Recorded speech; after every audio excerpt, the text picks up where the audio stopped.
देखा आपने, लाखों की भीड़ थी, कई हज़ार गाड़ियों का काफ़िला था कि इतनी भीड़, इतना लश्कर कोई दूसरा संगठन लेके आता तो इतनी शांति से संपन्न हो सकता था।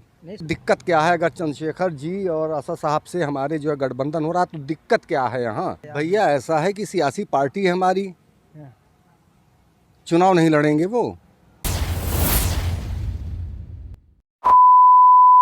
जय हिंद दोस्तों, मैं मसरूफ़ अली। आप देख रहे हैं 24 तक न्यूज़ जनता के। इस वक्त हम सुल्तानपुर ज़िले में मौजूद हैं। हमारे साथ बात करने के लिए एमआईएम के ज़िला अध्यक्ष सरफराज अहमद मौजूद हैं। नबी की शान में गुस्ताखी की गई, उसी के संबंध में एमआईएम ने एक जुलूस निकाला बड़ा भव्य, औरंगाबाद से महाराष्ट्र तक। इसको कैसे देखते हैं जिला भैया मेरी पार्टी ने इसको निकाला जी? हमसे आप क्यों पूछ रहे हैं? मैं तो खुश हूँ ही, मैं तो गदगद हूँ।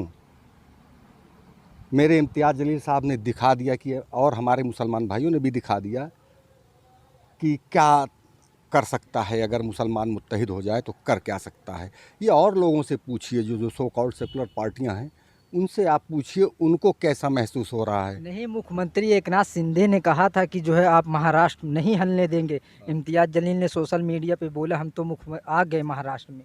देखिए ऐसा है कि ये डेमोक्रेसी है जी तो संविधान तो इसकी इजाज़त देता ही है।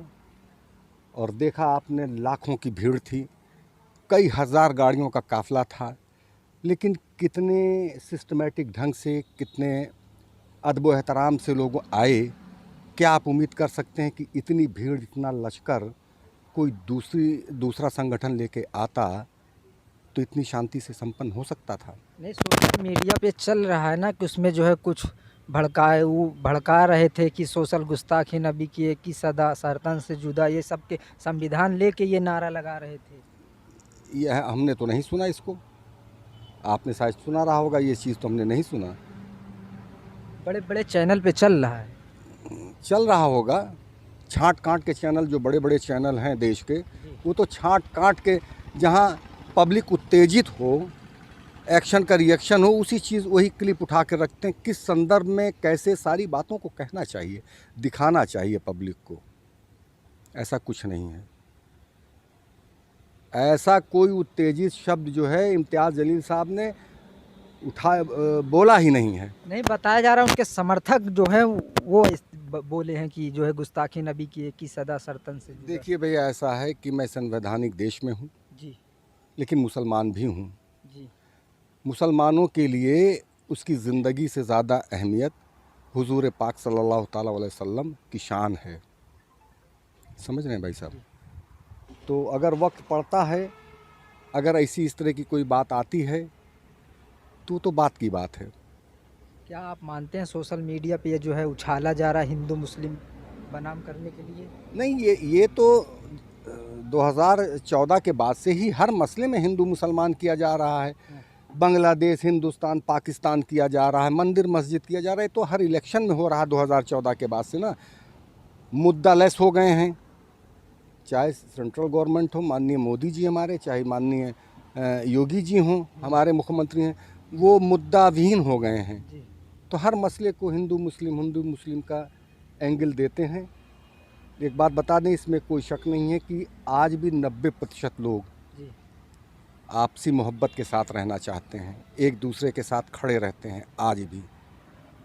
यही सियासत गंदी है खाली बस। सोशल मीडिया पर तो ये भी चल रहा है, एक तरफ ओवैसी भड़का रहे हैं, एक तरफ तौकीर रजा भड़का रहे हैं। सोशल मीडिया बता रहे हैं वलमा कुछ इकट्ठा होकर मुसलमान को भड़का रहे हैं, ओवैसी एक तरफ अपनी ताकत दिखा रहे हैं महाराष्ट्र में हम भी चुनाव लड़ने तैयार। भैया ऐसा है कि सियासी पार्टी है हमारी, चुनाव नहीं लड़ेंगे वो। हर आदमी तो करता है, हमारे माननीय मोदी जी नहीं करते हैं, अखिलेश जी नहीं करते हैं। पैदल यात्रा निकालने की क्या ज़रूरत थी? मोहब्बत की दुकान जो खोले हैं जिसमें उर्दू नाम का कोई सौदा नहीं बिकता, उन्होंने भी तो 4000 किलोमीटर लोग कहते हैं लोगों को लेकर के चले हैं। क्यों लेकर के चले हैं? मतलब अगर इम्तियाज़ जलील साहब लेके चले आए, असद ओवैसी साहब इतना वो दिखा दिए ताकत, तो मतलब पेट में मरोड़ होने लगा। जो अभी जो है पैदल चल करके सब हीरो बना करते थे और मीडिया भी उनको कवर करती थी, तो वो अपने बारे में ज़रा सोच लेना भैया। वो तो मोदी जी को बीजेपी को हराने के लिए पैदल यात्रा कर, तो क्या असद साहब बीजेपी को जिताने के लिए किए हैं क्या? तो सोशल मीडिया पे तो चल रहा है कि ये कुछ समर्थन कौन टीम बी टीम बताया जा रहा है, बीजेपी की मतलब- मदद करने आए हैं। मतलब आपको अब भी लगता है कि बी टीम? चलिए ठीक है, बी टीम तो कहाँ सो रहे हैं? जो सो कॉल्ड सेकुलर पार्टी के नेता वो कहाँ सो रहे हैं? मुसलमानों के ऊपर क्या नहीं हो रहा है? मंदिर मस्जिद के नाम पे, मदरसे के नाम पे, दरगाह के नाम पर हर तरह से उनको जो है प्रताड़ित किया जा रहा है। तो सो कॉल्ड सेकुलर पार्टियां, मोहब्बत की दुकान वाले भैया और ये क्या कहते हैं भाभी, ये लोग क्यों नहीं आवाज़ उठा रही हैं? और जो मुसलमानों के लोडर हैं ही उर्दू नामी दूसरी पार्टियों में, वो क्यों नहीं इस बात पर आवाज़ उठा रहे हैं? वो उठाएं ना भैया। ये तो अजीब बात है कि मतलब राजभर जी चलाएं अपनी पार्टी, ताकत दिखाएं, इलेक्शन में आएं, वाह वाह। संजय निषाद जी अपनी पार्टी बना करके, तो मंत्री हैं ना। अरे भैया मंत्री हैं तो अच्छा ये बताओ, बच्चा पैदा होते ही बोलने लगता है? पैदा होते ही चलने लगता है, दौड़ने लगता है? नहीं, असल में कुछ बच्चे पैदा होते हैं तो 9 महीने 8 महीने में ही चलने लगते हैं। मतलब जिनकी कौम अपने नेता मान ले किसी एक व्यक्ति को, उसके पीछे खड़ी हो जाए तो वो तुरंत दौड़ने लगता है। जैसे ओपी राजभर जी हैं, संजय निषाद जी हैं, 2-2 3-3 विधायक लेकर के मंत्री बने बैठे हैं। हमारी कौम के लोग तो गंगा जमुनी तहजीब का और इसका सेकुलरिज्म का जो ये लोड लेके चल रही है, उसका वो कमर सीधी कर ही नहीं पा रहा है। तो कहाँ से सोचेगा आगे के लिए? इसके पहले सोशल मीडिया पे ये भी चल रहा था, अभी कुछ दिन पहले जो है चंद्रशेखर और ओवैसी का वैचारिक गठबंधन होने जा रहा है। उपचुनाव से पहले यूपी में बड़ी ताकत झोंकेंगे दोनों लोग मिलके। अगर ऐसा होता है तो भैया स्वागत योग्य है बिल्कुल। क्या दिक्कत है? उपचुनाव की तैयारी दोनों पार्टी नहीं, आप बताइए दिक्कत क्या है? अगर चंद्रशेखर जी और असद साहब से हमारे जो है गठबंधन हो रहा है तो दिक्कत क्या है यहाँ? तो नुकसान करेंगे ना पार्टी, के बीजेपी सपा इंडिया गठबंधन का। अच्छा, तो मतलब क्या करें, हम अपनी पार्टी का रजिस्ट्रेशन ख़त्म करवा दें? पार्टी हमारी पार्टी न रहे, हम लोग इलेक्शन न लड़ें?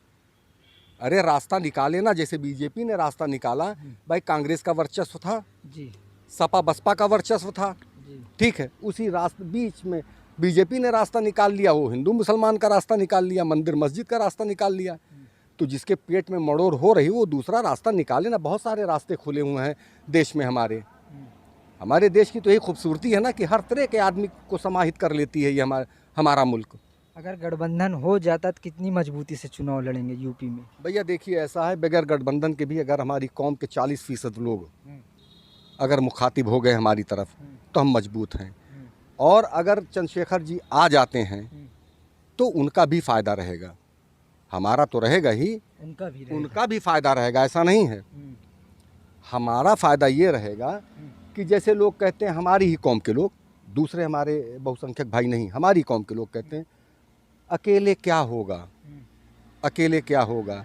तो हमें भी कहने के लिए हो जाएगा कि कहाँ अकेले हैं, चंद्रशेखर जी भी तो हैं। अखिलेश यादव अभी से तैयारी कर रहे हैं 27 की।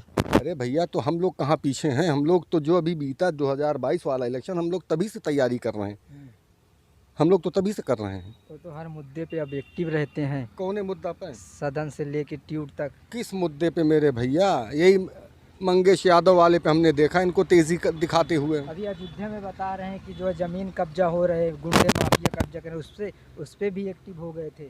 भैया चलिए ठीक है, एक अच्छी बात है, नेता विपक्ष हैं यहाँ उनकी पार्टी, जी, ठीक है। जब तक यहाँ थे विधायक थे, नेता विपक्ष थे। अब वहाँ भी 37 सांसदों की ताकत उनके पास है, इंडिया गठबंधन है ही है साथ में। तो मजबूती से उठावें और जो यहाँ नेता विपक्ष की कुर्सी जिसकी बदौलत पाए और जिसकी बदौलत 37 सीट वहाँ पहुँचे लेकर के, अब उनका भी नाम लेना शुरू करें, तब तो कोई बात बने। तब आप सवाल करिए हमसे, तो हम खामोशी अख्तियार करें। वोट तो 98% वोट मुसलमान उनको किया है। इस बार जितना वोट पड़ा है मुसलमानों का, उसमें 98% वोट वो पाए हैं। हमारी पार्टी थी ही नहीं, उसके बाद भी नहीं हटा पाए आप लोग। हमारी पार्टी तो 3 ही सीट लड़ी थी। पीडीएम बन के लड़ा था ना। अरे पीडीएम बन के लड़ा था, कैसी सीट पे? अच्छा आप बताइए कितनी सीट पे लड़े थे पीडीएम, कितनी सीट पे? अरे 3 सीट पे लड़े थे PDM। कहाँ कहाँ आपको मालूम है? अरे सीतापुर लड़े थे, अच्छा। प्रतापगढ़ लड़े थे, हाँ और बनारस में भी लड़े थे। हाँ, तो क्या हुआ उसमें? जहाँ पीडीएम लड़ा था वहाँ जीता कौन? पता कर लीजिए ना। जो लोग कहते हैं वोट कटता है, हाँ, प्रतापगढ़ से जीता कौन? इंडिया गठबंधन। वोट किसका कटा? मेरे भाई, ये बेवकूफ़ बनाने वाली चीज़ें, ये मुद्दे हैं, जी। इसको छोड़कर कोई और सवाल करिए आप, हटाइए। महाराष्ट्र में आपके पार्टी ने 2-4 उम्मीदवारों का नाम घोषित कर दिया, बताया पूर्व सांसद इम्तियाज जलील, उनको भी विधानसभा लड़ाने की तैयारी चल रही है आपकी। तो ये तो सौभाग्य की बात है हमारी पार्टी का भी, वहाँ इम्तियाज जलील साहब एक चेहरा है हमारे, असद साहब। सांसद से विधायक बनेंगे। अरे हम कह रहे हैं भैया, बहुत सारे लोग जो है सांसद के बाद विधायक बने हैं। सांसद से इस्तीफा दे करके ही तो अखिलेश जी आए थे यहाँ, विधायकी लड़े थे सरकार बनाने के चक्कर में। तो इम्तियाज साहब लड़ेंगे, सरकार बनने जा रही है, देखिएगा महाराष्ट्र में। महाराष्ट्र में गठबंधन करेंगे, अकेले चुनाव लड़ेंगे? भाई साहब, जिस तरह से चल रहा वहाँ, जिसको आना है आए, दरवाजे हमारे खुले हैं, खुले हैं। बिल्कुल खुले हैं। चंद्रशेखर तो सोशल मीडिया पे चल रहा है, उनके अलावा भी और जिसको आना है उसका स्वागत है, जो भी आए स्वागत है सबका। शुक्रिया हमारे साथ बात करने के लिए। तब तक के लिए देखते रहें जनता कहीं 24 तक न्यूज़।